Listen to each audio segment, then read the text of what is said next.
Okay, for people who are joining the live stream, this is some late breaking material for version 12 of Wolfram Language, a few details that we are working on. The first, direction of wind vectors. Okay, I can't imagine what this is. Okay. Yes. The Perm here is that wind direction is always reported, indicating the direction the wind is coming from. So right now, when we represent an arrow representing a wind vector, wind GeoVector, we are pointing the arrow towards the direction it comes from, which is rather confusing. I see.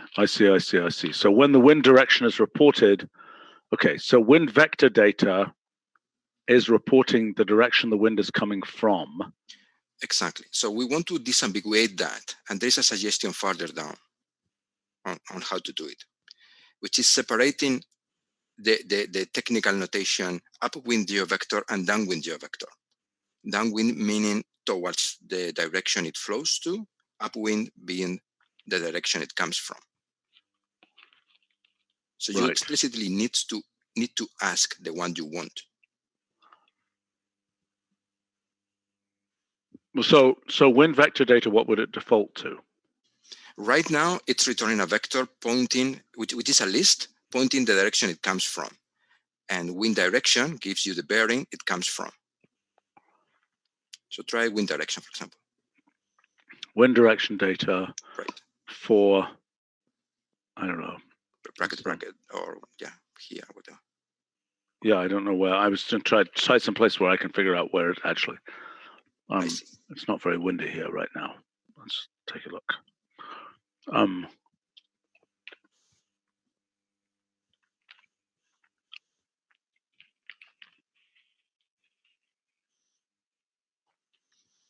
Okay.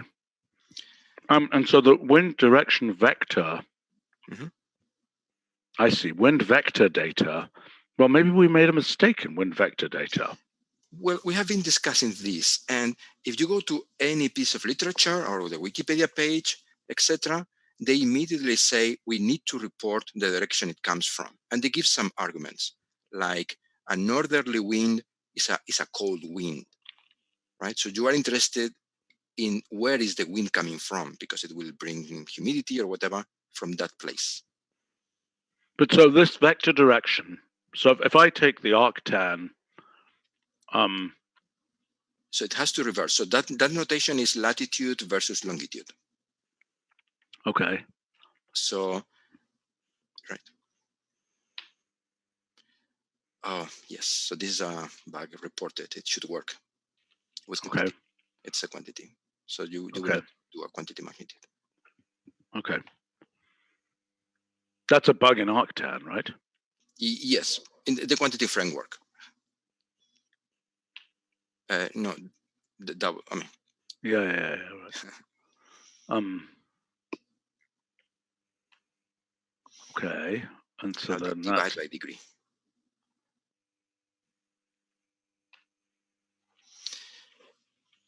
Right. So. Well, it's 10 degrees off, right? Or am I confused?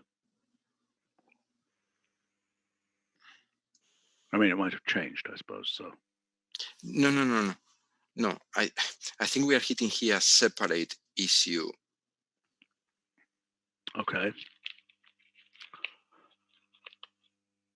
Yeah, I think this is due to the changes we have done for this. Yes, I remember this. So Jason flipped these. Sorry. This is very unconvincing. I'm looking out the window. There is some breeze here. Yeah, okay, fair enough. But what I'm sure is the first one. The first one, I know for sure. So this 130 means like southeast. It's coming from the southeast. Okay. So what? So I don't understand what we're talking about here. So wind speed data, I should get that norm. Is that correct? Yes, that's correct. Close enough. Okay. Okay. So I'm sorry. Explain to me again. So this is a wind vector in what coordinate system? In the lat long coordinate system. Is that right? Or what is that? And so can I give a projection there? Are those the GeoGrid directions? So by default, until now, so this existed before we introduced GeoVector, it was giving lat long numbers. And unfortunately, the documentation doesn't even mention the direction. So that's something we have to clear up. Well, there's a function here which says give the. Yes, so this has been added now as a third argument. We can say GeoVector. So what I'm suggesting is that because it's unclear what that means, we change that to downwind vector GeoVector and downwind and upwind GeoVector. So that you explicitly say, I want. So in a GeoVector, there is a notion of. I mean, right there, comma now, comma GeoVector.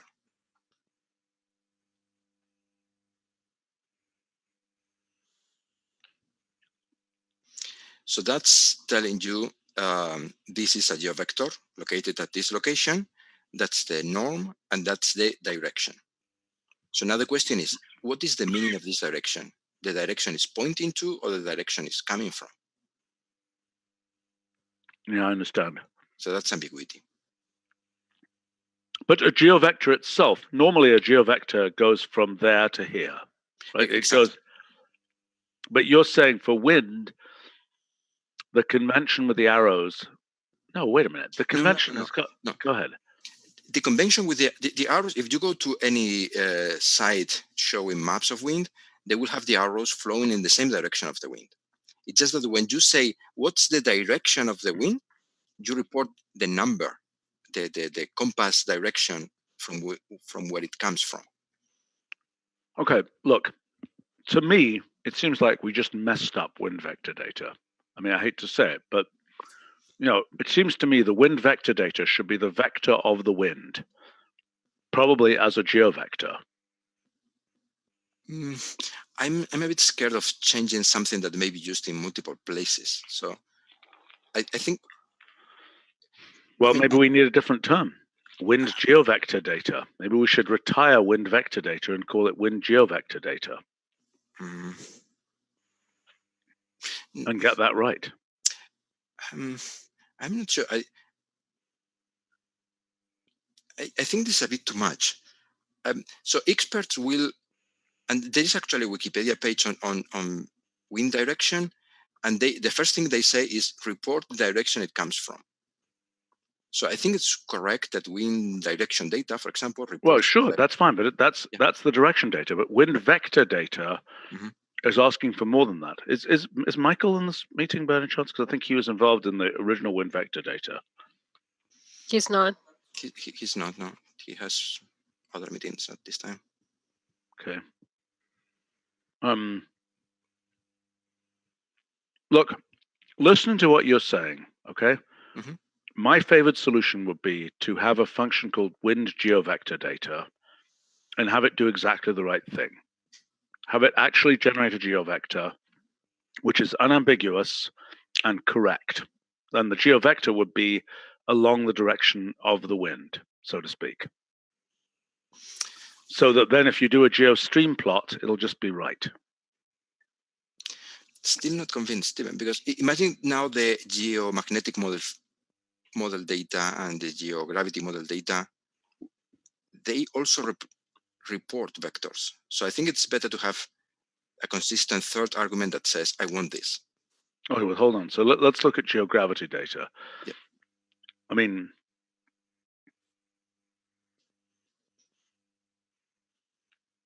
geogravity model data. Yeah. Yeah.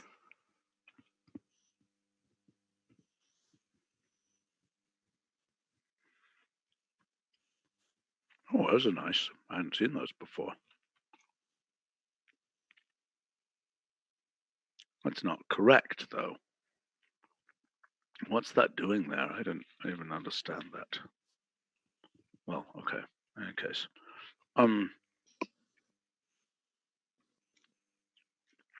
is this new? Yes. So the idea is that now we can have as well a third argument GeoVector, and it will report the result as a GeoVector, which is very useful for examples. By the way, why are these not links here? That I don't know. We'll investigate. Okay. So what is this GeoVector? I mean, that's the right way around, right? So, well, in the case of the gravitational field, we all agree the direction of the vector field. There is no ambiguity. So we can say geogravity model data. And I think you need to say here, now, comma, GeoVector. Location, time.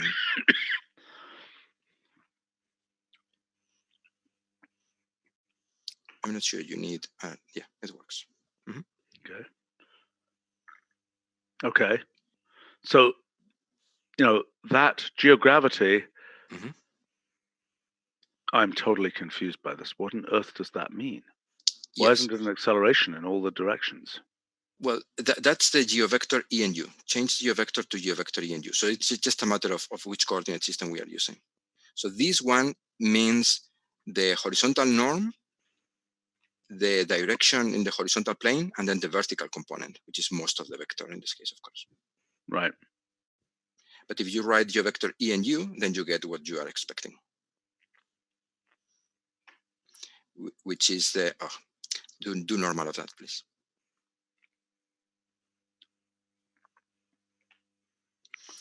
So then you see the... Yeah, with respect to that GeoGrid. Exactly, it's the ENU frame at that location. So the WindVector is something different, is that correct? The WindVector is something we are reporting only in the horizontal plane. So it has two components, but it's basically the same idea. That may not always be the case. I mean, there is, you know, there are winds aloft data, although I think those are, again, horizontal winds. I mean, wind has a vertical component, but I don't think our functionality reports it. Mm-hmm. No, I know, but for planes, they have this notion of winds aloft, which is winds at a certain altitude. But I believe that that's still only reporting XY coordinates, not a Z coordinate. I see. But I mean, we should be planning for the fact that we could report a Z coordinate, because we could report in wind speed data, we could report something which is at a vertical altitude, right? Yeah, absolutely. Yeah. And what is the function now that raises you up altitude wise? I'm about to start working on everything related to elevation, including vertical datums, etc. So we don't have that function yet. Okay. GeoDestination can do it with a special. Okay. All right. So I'm sorry. Back to the wind thing. Okay. Yeah. Mm-hmm. So the relevant wind vectors are ENU GeoVectors. Is that correct, or am I completely wrong? No. Those are the two things we need. The two fundamental coordinate systems people are interested in. Right, but you're telling me that for wind vector data, the wind vectors that we have right now are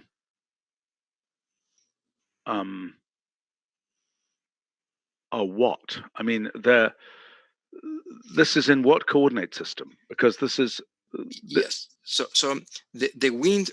So what we always had, but unfortunately in the version you have right now, it's reversed temporarily.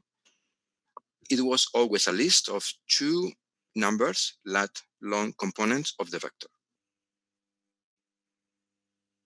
So, for example, if I were to say wind vector data of the South Pole, how much of a mess is that going to be? Oof, that I have no idea. What? No, use your position 9 minus 90.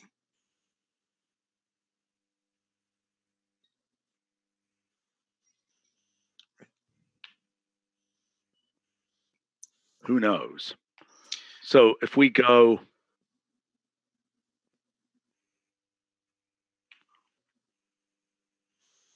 okay, that's kind of weird. Well, even at the South Pole, there is a notion of north and east. Okay, so these are the north and east components of the wind. Is that correct? Exactly, yes. So that is the ENU coordinate system. That is like a GeoVector ENU coordinate system. Is that Exactly. correct? Actually, try WindVector data of geoposition, GeoVector ENU.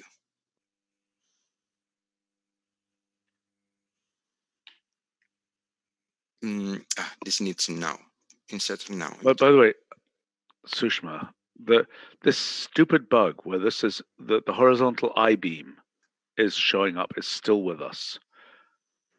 Could you please report that yet again? The raft and the eye? No. I'm saying when I'm Oh, I see. I saw. Okay, never mind. Yeah, I got it. Yeah, it doesn't the correctly. cursor is horizontal, not vertical. Yes. Okay. Yes. Okay.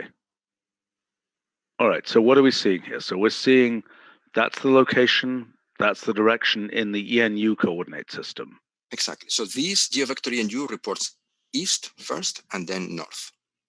Okay. So what is WindVector? What was WindVector data doing before? WindVector data was always reporting first north, then east. But the signs were pointing in the direction the wind was coming from.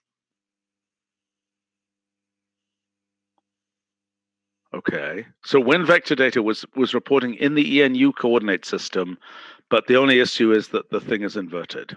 Right. And I think it would be dangerous to flip that sign right now. So my suggestion is to keep it, but in the third argument, we specifically force the users to specify whether they want it downwind. But there's different. When you say upwind GeoVector, you actually are going to give them a GeoVector ENU, aren't you? No. The plan is to have upwind GeoVector ENU, downwind GeoVector, and downwind GeoVector ENU. So you specify which type of result you want and whether it's upwind or downwind.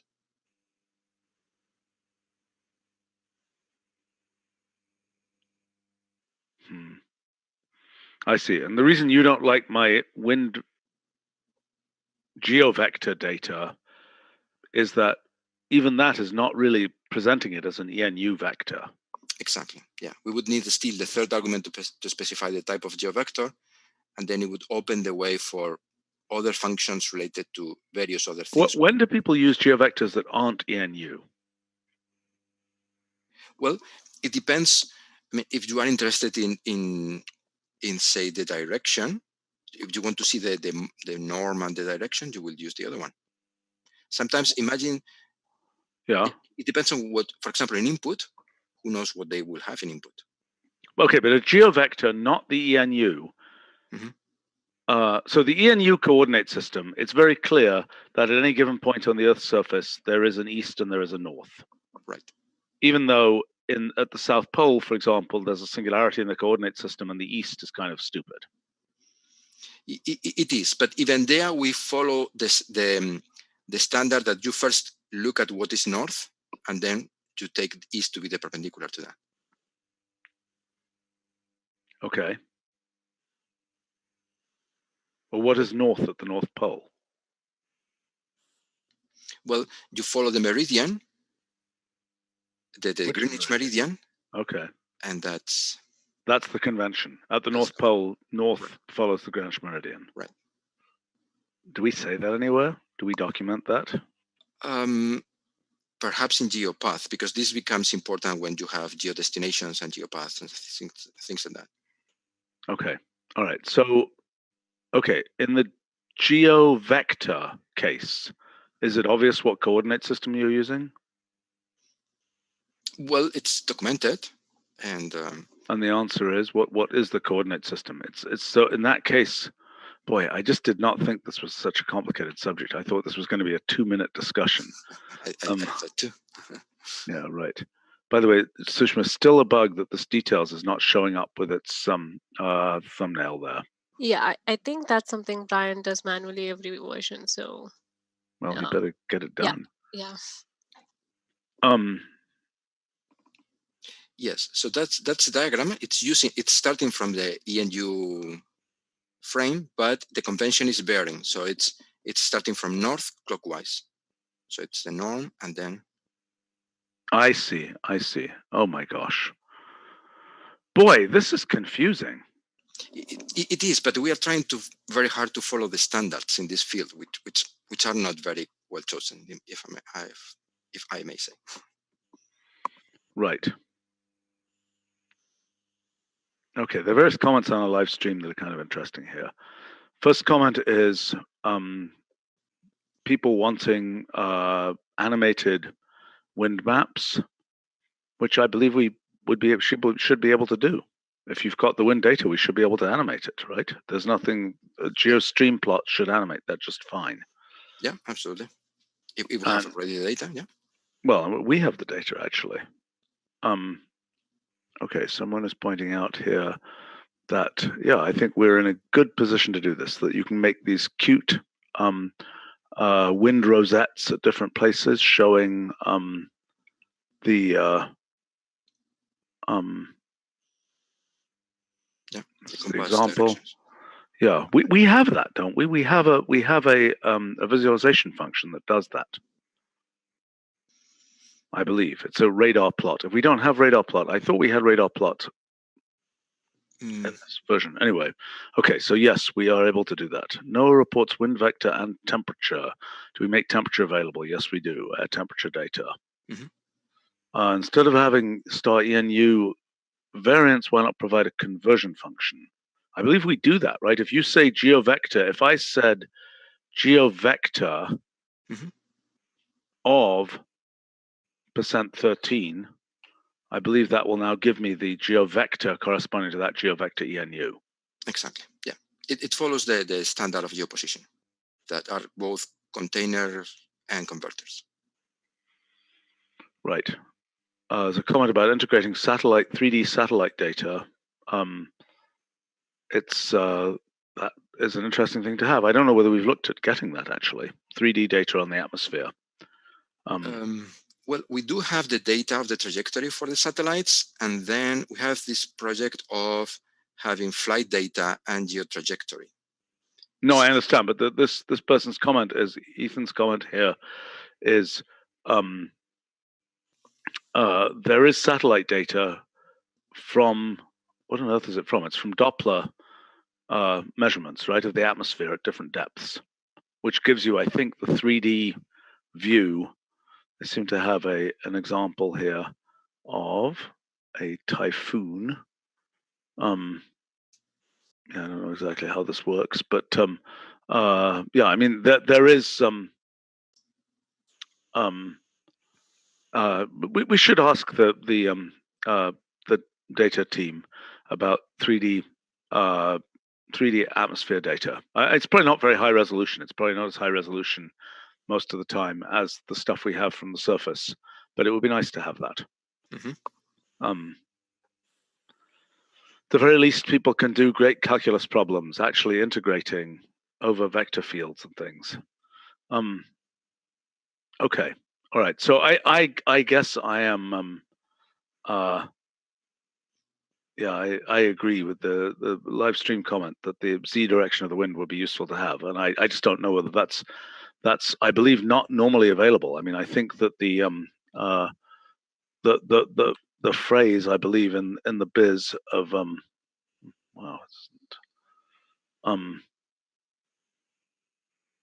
I think this is a very typical winds aloft thing, but I'm pretty sure that those are not, that's a different flight level, but that those are, yeah, they're just horizontal vectors, I believe. I do not think that they have the Z coordinate.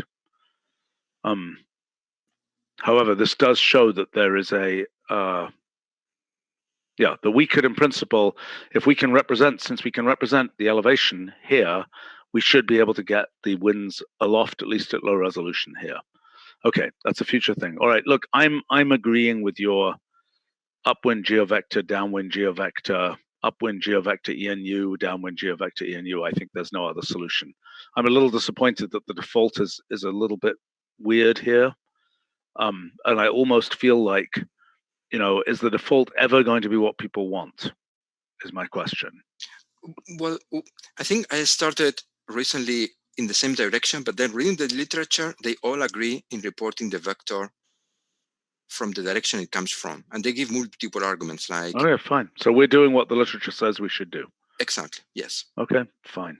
Well, then let's at least make sure that WindVector data correctly documents that it is... Exactly. Okay, why don't we say here, why don't we explicitly say WindVector data gives the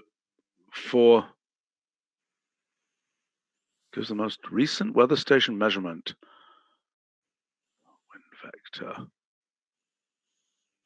Well, we should say... I think perhaps a note is better. All right, so fine. We have more space to explain why this is and things like that. Okay, fine. All right. So you'll add that. Yeah. Okay, terrific. All right. Let's go on to the next thing. Okay. I thought that was going to... Let's hope that the next one turns out to be surprisingly easy. Yes. Okay, positioning of vectors. Yes. So these, when we discussed GeoVector, we had this discussion of whether the vector should be located with its beginning or center at the location given. Mm-hmm. I discussed this with Brett, and he gave me this argument, which is that when you have this type of structure, if you use one, either the beginning or the end, it looks kind of tilted, not very balanced. So that's his argument to choose by default the center, which I think is a good argument. So the question is whether in GeoVector itself with geomarkers, in geographics, we follow this, or we still locate the vector at its, say, foot point. I think it should be at the foot, because GeoVector, unlike this case, where these vectors are disembodied vectors without a base position, so to speak. Mm-hmm. Right? I mean, one day we might have vectors on, look, in Euclidean space, well, maybe I'm just confused here, but it makes a difference. If you're not in Euclidean space, this where the foot of the thing is makes... Am I confused here? I mean... No, I don't think you are.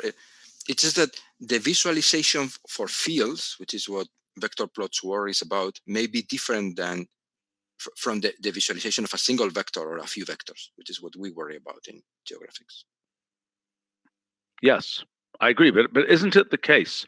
Okay, so in general, okay, physics, mathematical physics moment here. Okay, what is a field? A field is some... I mean, I would have thought it's more kind of like there's a base space and there are fibers, and there's something living in the fibers, which is the field. And the question is it the case? I mean, there's some version of this. Okay, am I getting myself confused? I mean, we have some function v of x, v of x and y, and v is a vector. Mm-hmm. Oh, I know what the issue is. The issue is that most of the time it's an infinitesimal thing, right? Yeah. I mean, the notion of vector field is a tangent. Rather than infinitesimal, I would say tangent. Okay. Explain that for a second, because I think this is different. I think it's a different notion. I think a GeoVector is a different notion because it has this... It's anchored at this particular point. Well, the vector field as well, but if these vectors are located at the red points, and they are still located at those points. I mean, if they rotated, you would see them rotate them around the red points. To me, this is correct, yeah. But it's just a different representation. Do we have Brett here by any chance? No, I think he's on call. Okay, can we get him, please? Okay. Okay. Is the anchoring issue a matter of how these tangent spaces sort of align as you move small amounts? In Euclidean space, it being obvious? I'm not sure. I don't think it matters what happens when you move. I think it's just an issue of representation of the vector at a given point. Okay. Okay, but so is your proposal to change? I mean, I just don't think it's right. I think a GeoVector should be anchored at a point and then should move a certain distance from that point. Or am I wrong? Or is that a geopath that I should think about that way? No. I think we can do that for GeoVector. I'm just trying to explain what vector plots does in general and why we started having GeoVector as it is right now. But we can change GeoVector. Yeah. Well, wait a minute. What does GeoVector do now?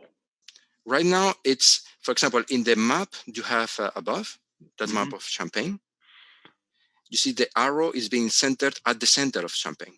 So the center of Champagne is in the middle of the arrow, not right there, exactly. Hi, Brett. So we are discussing the centering of arrows. Yep. Okay, so wait a minute. So the current behavior is that GeoVectors are centered at their anchor point. GeoVector arrows are centered at their anchor point. Right.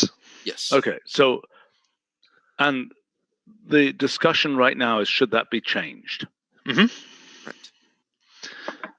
Well, but is this a feature that's out and about already? This GeoVector? No. Well, I mean, GeoVector is completely new, so. I see. Right. You know, and obviously then its support in GeoMarker is completely new.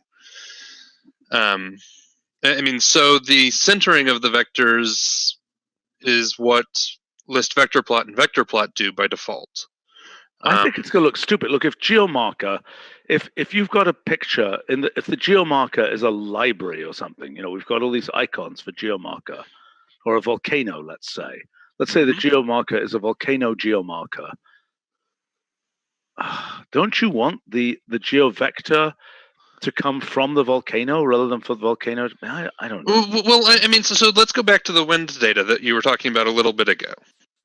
Right. Now, so when you were getting a GeoVector for the wind at Concord, you know, the wind isn't coming out of Concord, right? Yeah. It's transiting that area. It is the tangent, so to speak. Right. You know, it comes in and it goes out. Is there literature on this in the cartography world? Does anybody know?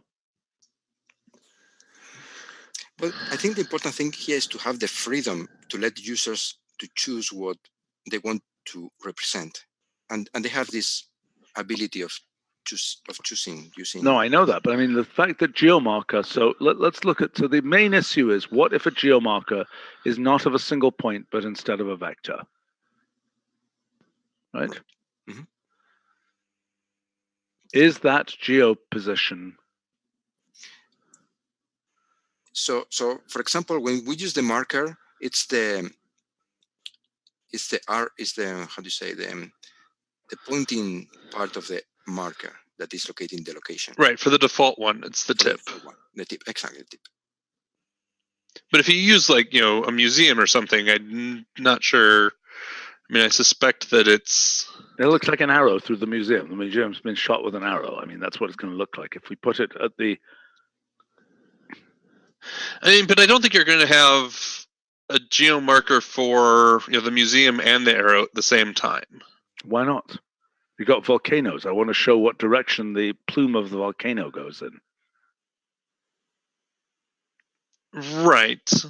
Although, I mean, you're going to have to do something special there anyway. Okay, because they're going to overlap no matter what you do with the default. What do you position. mean? So let's imagine that what I've got is I've got a bunch of mountain icons, which are the mountain, you know, the top of the mountain. Yeah, here's a good example. So I've got the top of the mountain and I've got the path of steepest descent from the top of the mountain. Okay. So what would you like the vector to do there? Should the vector be anchored at the top of the mountain with the base at the top of the mountain, or should the middle of the arrow be at the top of the mountain? I mean, in that case, you want the, you know, the foot, so to speak, or the, you know, the start of the arrow at the top of the mountain. One would think so. Right. I mean, but it depends on what your vector is representing. Yeah, well, okay. So if it's the instantaneous vector, if it's the the local value of the vector field at that position, v of x, y, so to speak. That will be, I'm claiming, the most common case. So in that case, what do we want it to do? Sorry, say that again.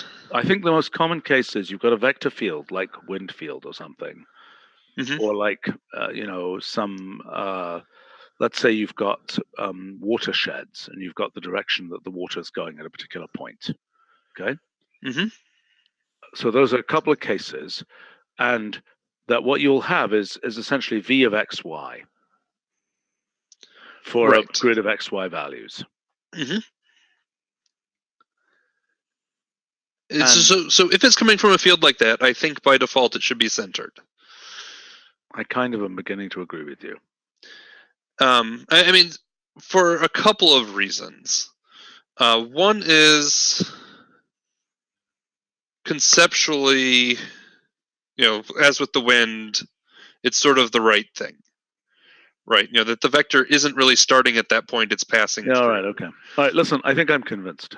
Do we have an objection to doing this then? Jose or anybody, do you object? To centering the thing, by default, having the geomarker of GeoVector be centered on the anchor point of the GeoVector. No. So keeping what we have right now, I have no objection. No. Okay, fine.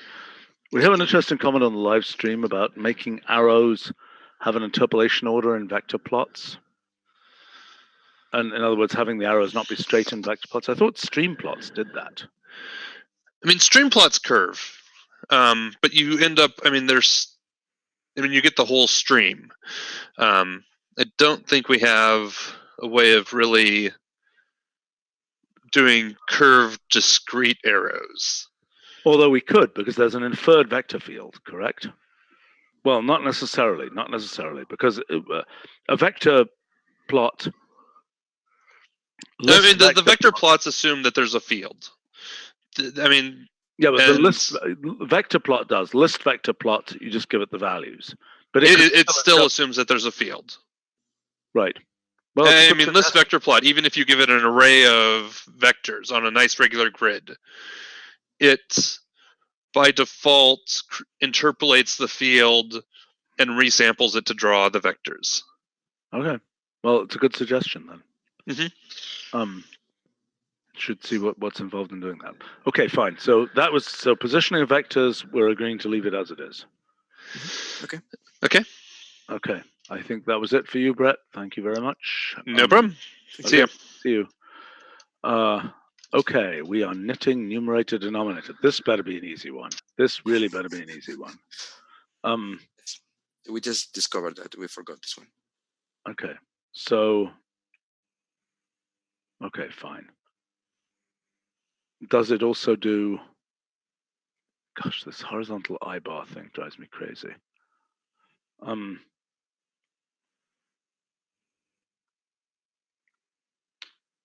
Yeah, okay. There's a question from the live stream from Brian. Is there an equivalent function for ocean current and tide vectors? Well, we at least have tide data, don't we? We do. We don't yet have tide vectors, I believe. I don't think tide data gives tide vectors.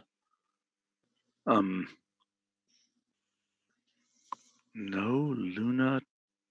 What the heck is that? I've never seen that before. That's really weird. Sushma, that's for you. Please report it. Okay. Oh my gosh, this is the full, horrifyingly complicated. Yeah, those are all the tidal components for New York City. And a good question is, can you deduce from those tidal components? It should be possible, yes. Yeah, it should be possible. It's the same situation with the gravitational field. We start from the harmonic components, and then we do a gradient. It's an interesting question, whether for tide, given that we're supporting wind, I mean, the problem with the tides is that we only have it, we don't have a full tidal model of the Earth. We've been trying to get that for a decade. And I don't think anybody really has that. a full model that can give us, just like in the case of the wind, we do have something which gives us some approximation to the full tide everywhere. I think ocean currents, there is some better data, and I don't know whether we have it at this point. That's a good question for the data team. Now that we've got the GeoVector stuff in place, we probably are ready to deal with ocean currents. Mm-hmm. Yeah, I agree. So Sushma, could you pass that on to the data team, please? Yep. Okay, numerator denominator. This better be easy. Let's see, I need to update my docs because I'm sure they're being worked on right now.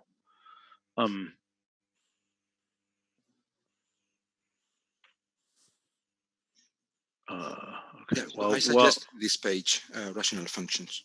Okay. While we're at it, we're gonna let's just go back down here. So it'll take me a moment to update the documentation. So, oh boy. No, this is easier than it looks. So this is not yet functional in your build, but we've added these 3 additional systems. Okay. And those are examples showing how to prove one system from the other. Right. I just renamed, for purposes of this blog that I'm working on, I just reordered the variables in my axiom system. And I mean, obviously it shouldn't matter. These are formal variables. I was actually going to ask you about it because I've copied the version you have in this page, 808 of the book. Yep. But Jonathan had a different naming, ending in C, for example, on the right hand side. So right, that's what I've done now more recently, and that's what I'm doing for this blog that I'm working on. Is I am doing. Let me just see. I can pull it up.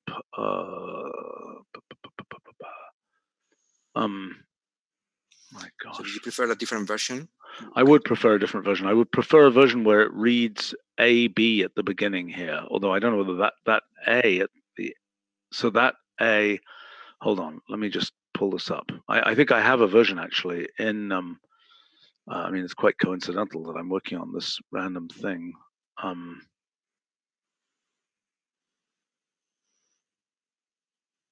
So that's the version that I had for the main axiom, and I believe that I have an alternate someplace down here. There we go. Those are the 2 versions that I would like to use. Mm-hmm. Here, let me just give those to you.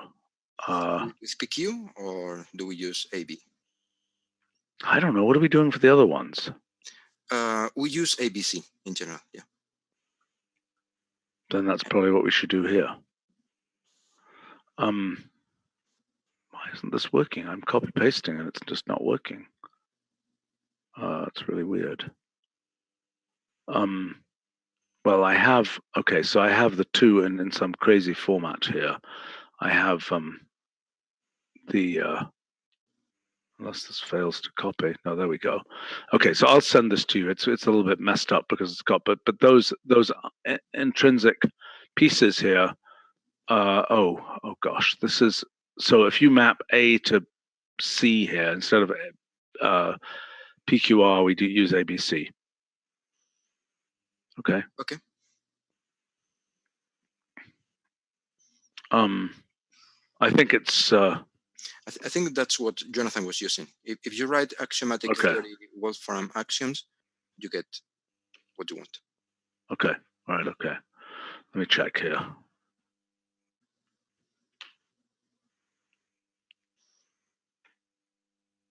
Oh, why did that just show up? Super confusing. This is not auto-completing properly yet. Yeah. We're aware of that. Okay, that's beautiful. That's exactly the new form.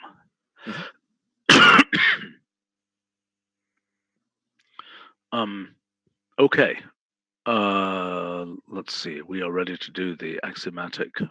I mean, the numerator denominator, and you are suggesting rational functions as a page. Yep.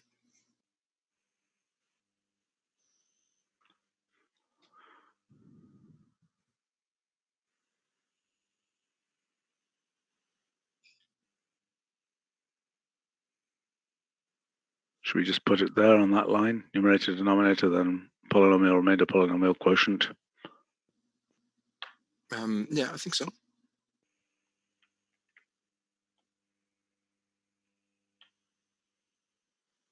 I think we also need this in number representation.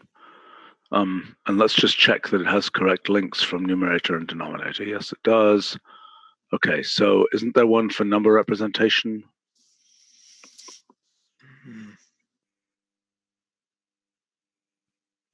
I think so. We were looking at it recently about, about uncertainty, I think. Right. Numbers and precision. Representation of numbers.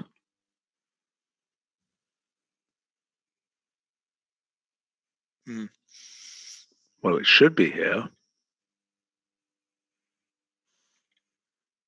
Well, if we don't have numerator and denominator ready, perhaps it would be strange to have a new one. Or with number decompose, perhaps? Well, but I mean, this should be on this page in representation of numbers. Why isn't it? Why is I would add it together with number expand and number decompose. Well, I'm going to put a separate section here called rational numbers. Oh, I see what you mean. I think it should have a section for rational numbers. But not sure. Why? I mean, do we need then another one for complex numbers? Arguably, we should have those, yes.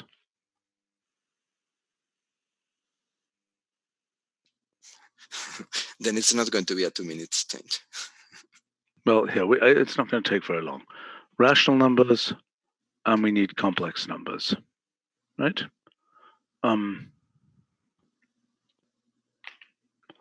Rational numbers needs numerator, denominator, and numerator, denominator, I believe.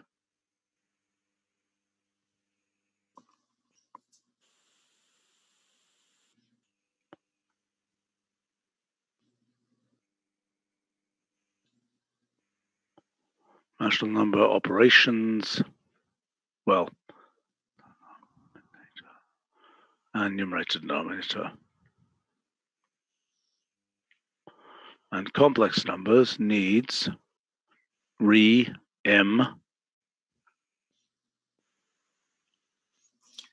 right, abs, args, Sign and conjugate.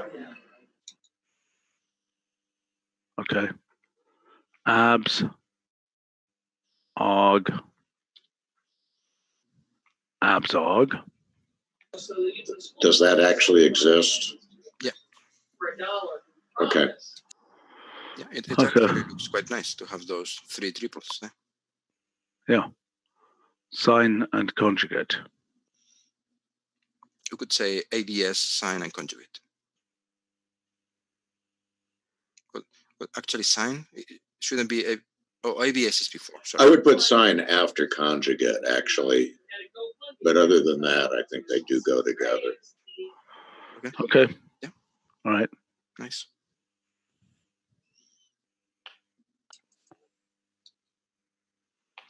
I told you this wouldn't be super hard. Yeah. Okay. Mm-hmm. All right. Okay. Let's look at these axiomatic theory things. Yes. So the first thing is that I've seen that Jonathan has this third argument, but it's not documented, equivalent to asking for a property. And I'm a bit concerned that we may need that third argument for something else. Yeah, I don't think we need to have it there. I wouldn't document it. Right. Okay. Okay. And then further down.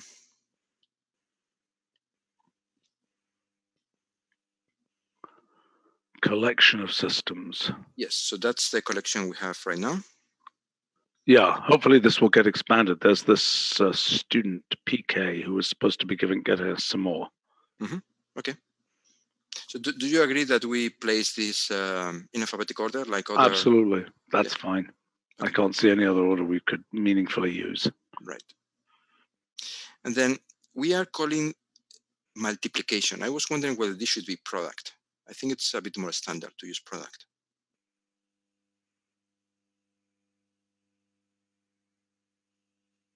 I don't have an opinion. What do other people think? I mean, yes, I kind of agree with you. Product. Well, what is the inverse? Okay, so there's inverse there, but what about operations? So if you were doing arithmetic, what would you have the times operator be called? Multiplication, I guess, and then addition. If you have a field, for example. Yes, but because here we are talking about a generic group, for example, it may be an additive group. And then it would be plus. We still call it product. All right. Okay. Change it. And then finally, I wanted to ask you about what this is, because I've... Is that what it's called? Proof-weighted graph, or is it proof graph weighted? I don't remember. But proof graph weighted. I see. Okay. So it's a very nice thing, actually. It's a thing that we invented actually for this blog post. And what it does is, I could probably show you a picture of it. Let's see if I can find it here.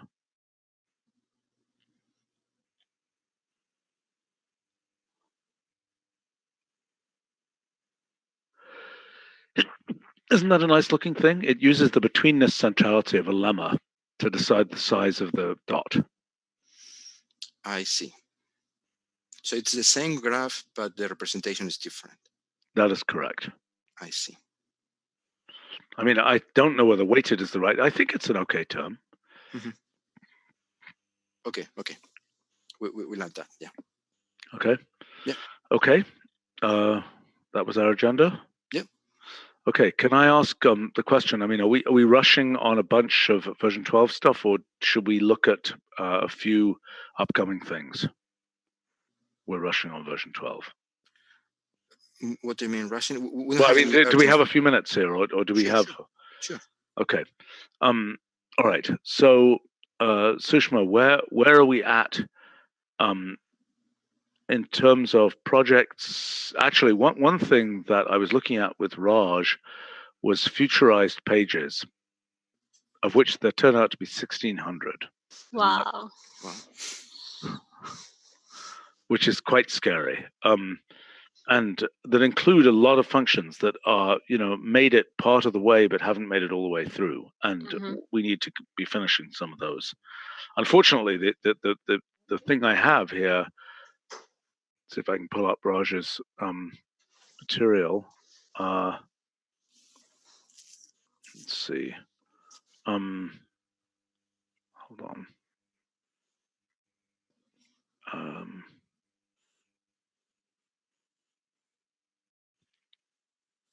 This is a little scary.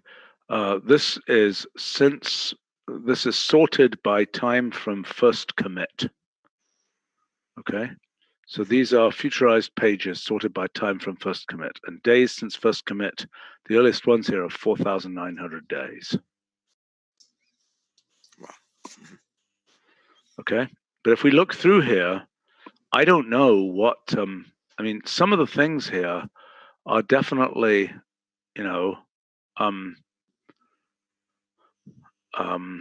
let's take a look here.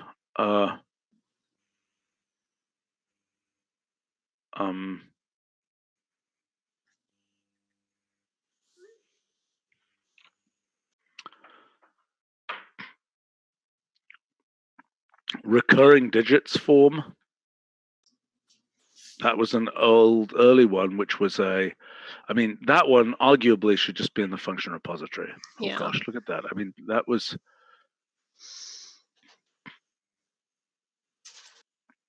It looks like it's pretty much finished here. Wow.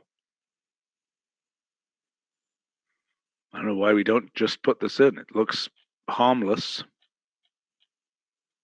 Okay, Sushma, this is for you.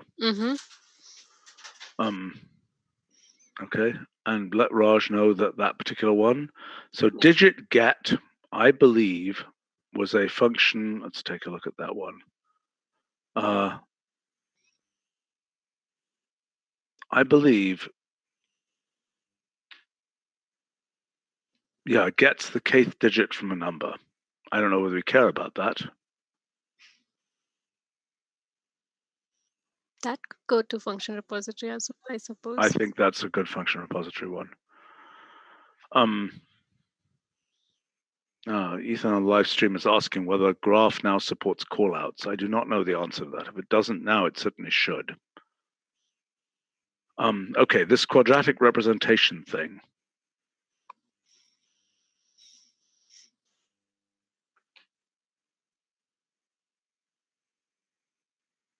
That's a function repository play. The power tower should be a function repository thing. So anyway, I mean, this is from an outrageously long time ago that these were first committed. Some of these, like coordinate system data, I thought we now had that in some form. Yes, we have coordinate chart data. Okay, so this is probably obsolete. Yeah. And don't we also have character data? We do, I believe, in a different form. I see, okay. Count instances, I have no idea what that is. It sounds very much like a count the number of instances that makes an expression true. Huh, fascinating. Okay, well, probably something for the function repository, if nothing else. Mm-hmm. Well, anyway, so we've got a lot of things here that can be, oh boy, this is formal symbol. That's an early version of formal symbol, which we now don't need. Local time data? I don't think we need that anymore. So there's a lot of stuff here that's become obsolete that we can really get rid of. And some that has not. Anyway, and some of this we may find it's already been implemented and we can just directly make use of it. So a question in, hold on here.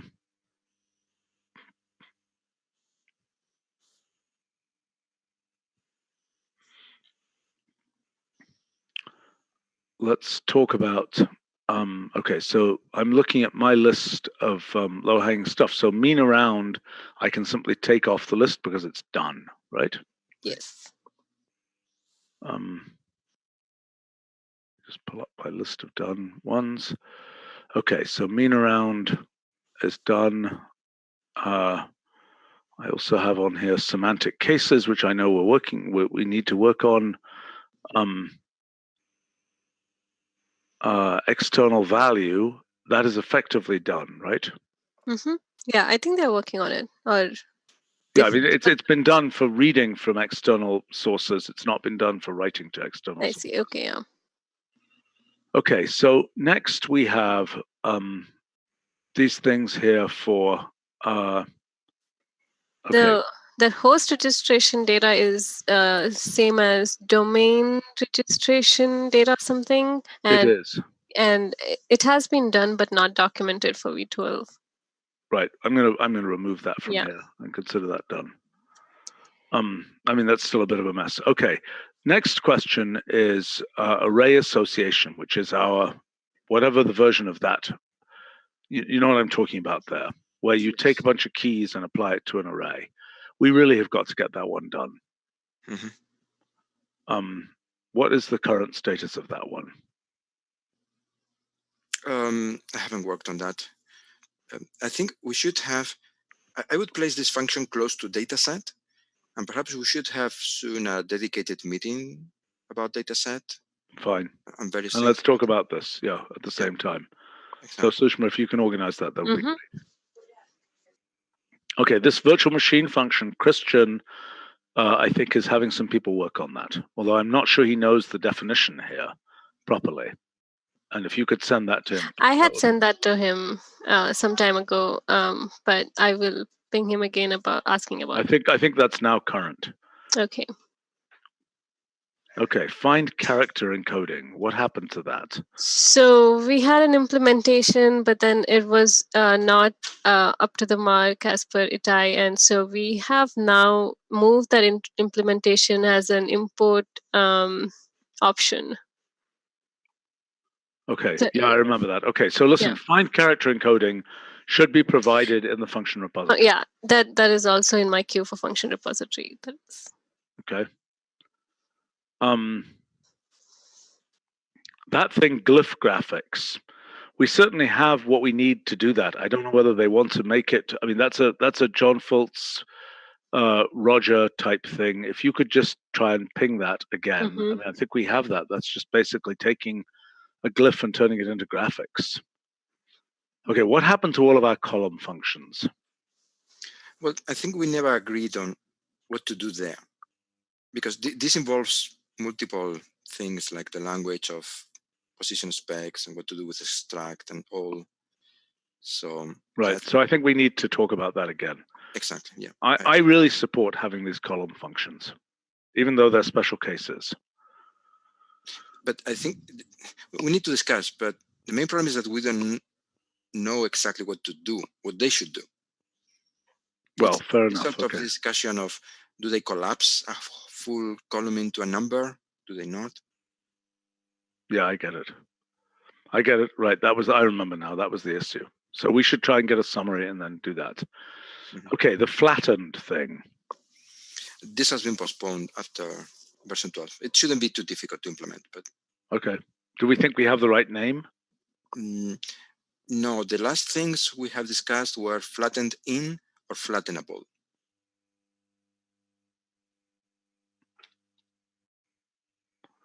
Flattened in. And flattenable. That's going to be a spelling mistake. Yeah. So what that's doing, flatten into, we've got listed here also. Flattenable makes it sound discretionary, which it's not.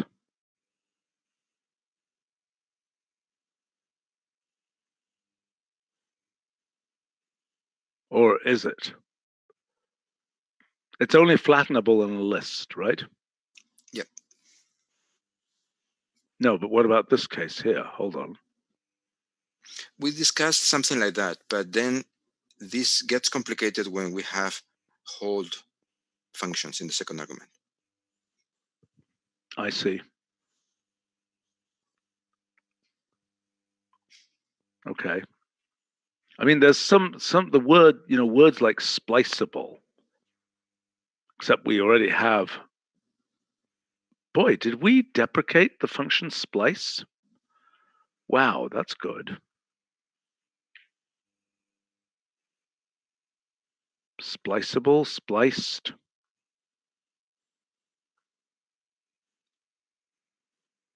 I'm not sure. Okay. But that one, okay, so that one is up. Whatever happened to file partition and file join?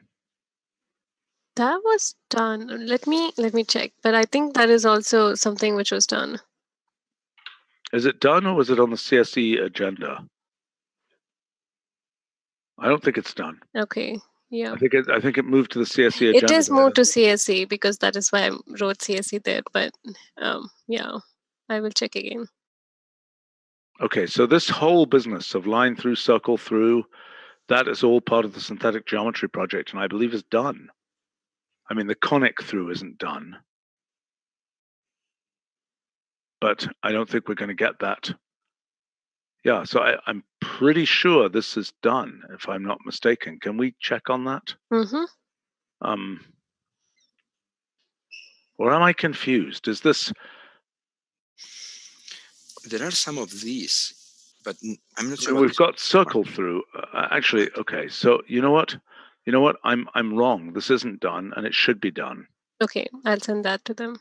So that's for Michael and those guys. Okay, web image is done.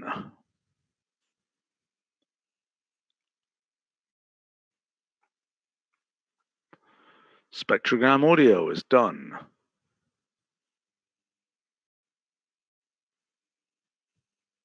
GeoList plot 3D. That will come soon. As I said, for the next cycle, we will work on elevation in Geo. So. Okay. What is fraction form? I think Numerator-denominator? Right. Oh, okay, fine. So that's done. Yes, and this one as well. Wait a minute. No, it's not. Look at this. This is fraction form. This is write that as a fraction with a certain denominator. Huh? Look, it's like writing, for example, let's imagine you want, you're making a table of I over 4, I up to 7, okay? You might want to write those things as 2 over, this thing as 2 over 4, for example. So it's a formatting. It's a formatting thing, which is why it's called form. All right. So I don't believe that's done. Now, maybe we don't care about it. I would say correct on both counts. It's the sort of thing that might be, I think I actually may have had it in the calculator stuff, and it's cute, but it's not really fundamental. Well, so let's put it in the function repository. Black. I say the. What's that? I say the black. What does black mean? Meh. You don't care. Okay, exactly. What is mixed number form? That's 1 1/2, right? Writing it out as 1 1/2. That is the former integer rational part. Well, but it has essentially the form. Well, I'm sorry. It's also the format version. Yes, correct. Yes. Do we have this or not? Not yet. What we have is the next one. The integer fractional part. It's now called mixed fraction parts. That we have. Okay. Okay, so this is still to do. This mixed number form is still to do. Yeah, that one strikes me as being more desirable than. Yes, I agree.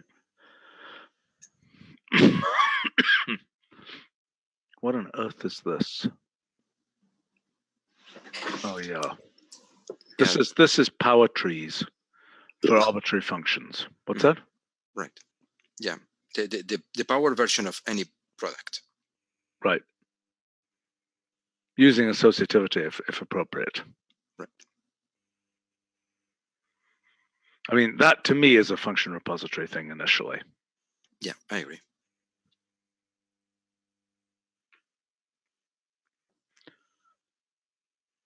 This one, I really want Brett to work on this pictogram array thing. What was range index? I don't know.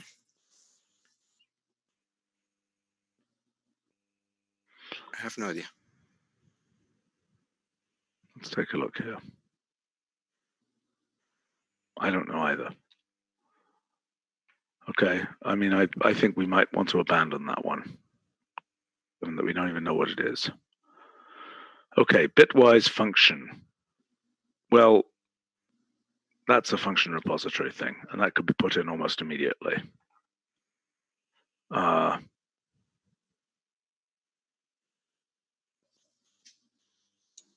Remind me what this does.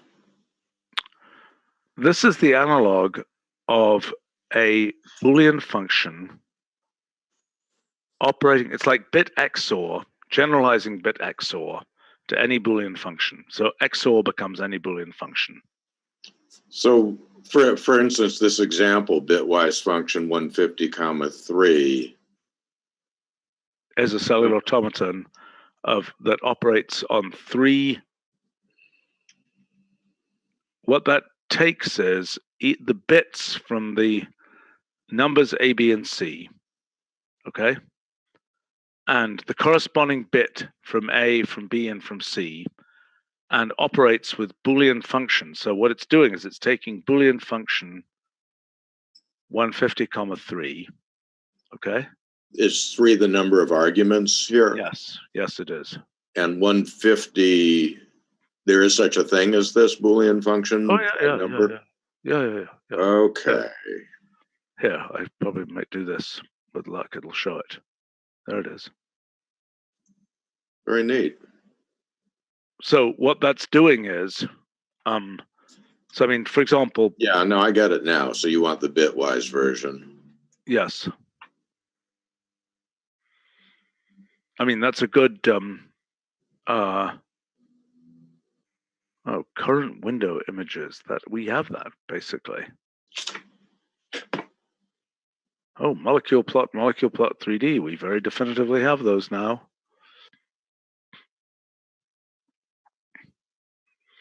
This is something, sorry, that complex list plot. We have that, don't we? We certainly have complex plot.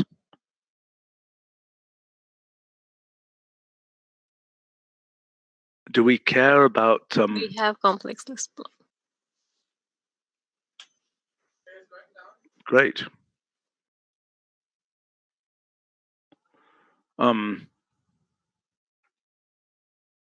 I feel like, just for 1 second, I maybe this is, I really should go to another meeting, but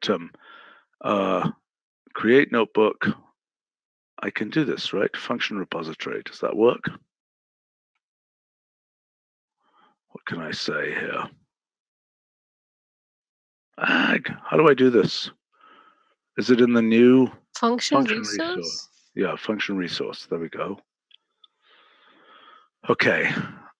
I'm just setting a good example here. Should we call it bit function? It's bit XOR. Bit Boolean function. It's really bit Boolean function, just because it's the analog of bit XOR. Apply a Boolean function to bits of integers. To bits and integers. And I would say to corresponding bits, but to corresponding bits.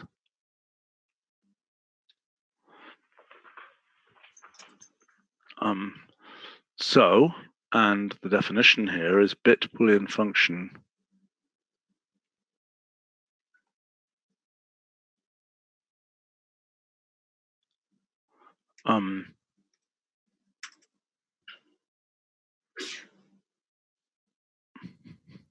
Ethan on our live stream is saying, what about finishing table view? Great idea.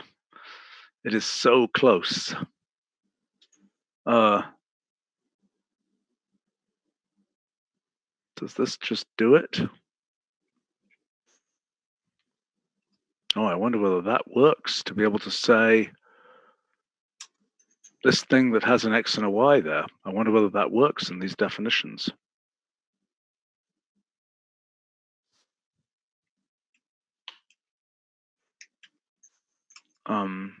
So we'd say bit Boolean function of, let's say, I'm trying to remember which one is, I think XOR is 7. Am I right? Boolean function of 7. No, that's not XOR. That's NAND.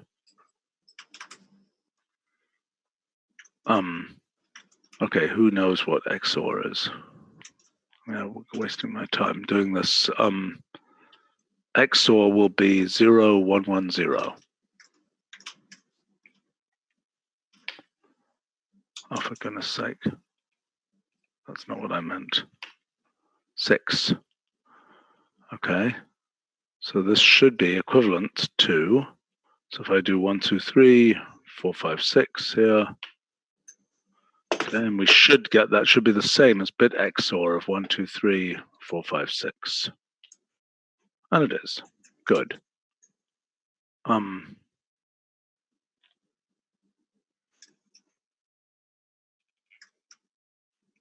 putting this, Sushma, in my repositories, function repository. Yeah. I know where it is.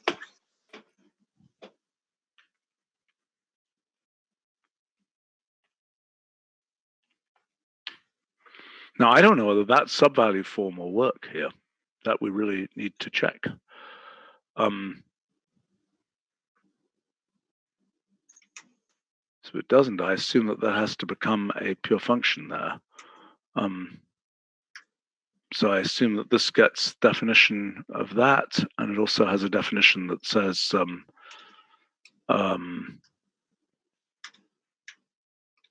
that's complicated, isn't it? Because if this is comma k there, yeah, so that's going to have to be written more carefully.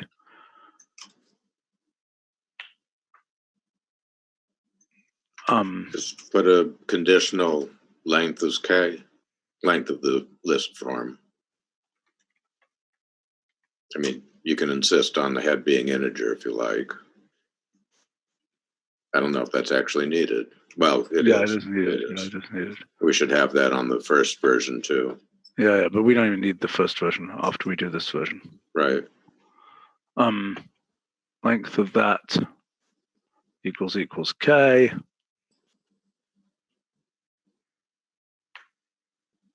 And then this thing just becomes Boolean function of n comma k. And those x comma y's just become x, I think. They become the list x. Right.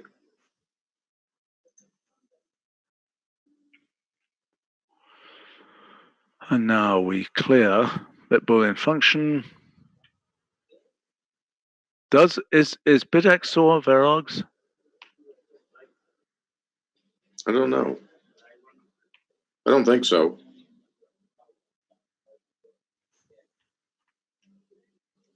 I mean, I shouldn't say that. It is. Oh yeah, it is verogs. Yeah, it is what all the others are, the bitwise. Okay.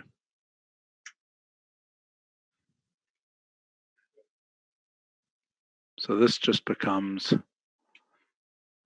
of n is a, well, we really need to say there of xy. Anyway, this requires a little bit more work, but this should now just work here. Oh, it does not work. Why does that not work? Did we test it? Because look, this is wrong. The default is 2. That's the problem. And I need to go to my next meeting. I'm just goofing off here. Did we at least test this guy? Okay, let's just test it. No, what happened? What happened? What happened? What happened? Bit Boolean function of 6. K is 2. I'm very suspicious that K is blue there. And in fact, you know what's wrong? That condition needs to be outside here. Okay. That's, I think, a very old scoping issue. Well, I don't know whether it's, I don't necessarily consider it wrong. Geez. Okay, so then if we say bit Boolean function of rule 150, comma 3, comma 1, 2, 3, 4, 5, 6, 7, 8, 9. I get that. And that should be right. So there's our function.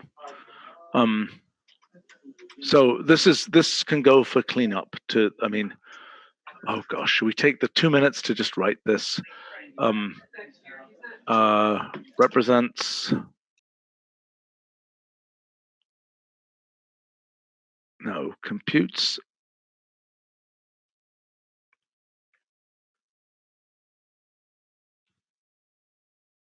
the bitwise.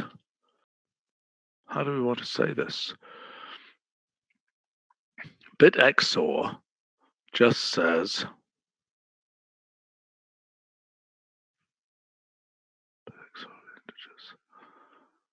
bitwise Boolean function. And if we look at Boolean function, wait a minute. how can this be right? This is saying Boolean function of k comma n.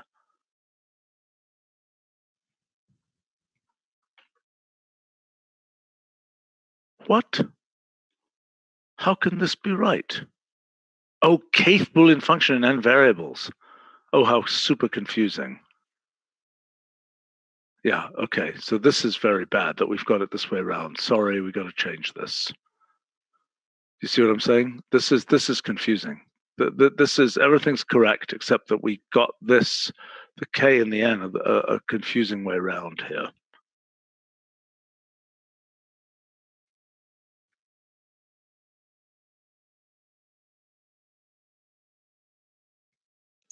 I thought that was the way that it was for Boolean function, 150, 3. It is. It's just that n is n variables. You the variables wrong. Bitwise Boolean function of the integers. Yeah, got it. X and y. And then we've got the next case, which is bitwise Boolean function of n comma k of, and then I don't know how we represent this here actually. I haven't done one of these. That's definitely not right. I don't know how one does these. It's a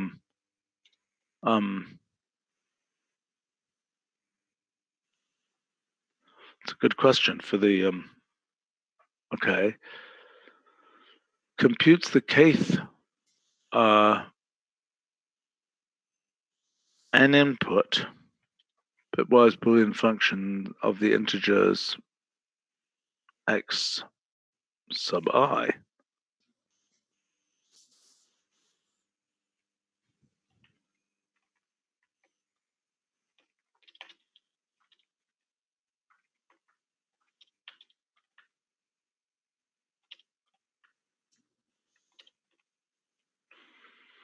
So we have, I see, in properties and relations, we should say that we should give this one.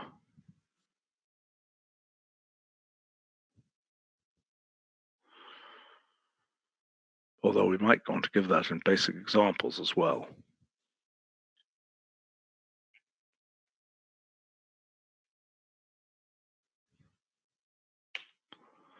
Compute the bitwise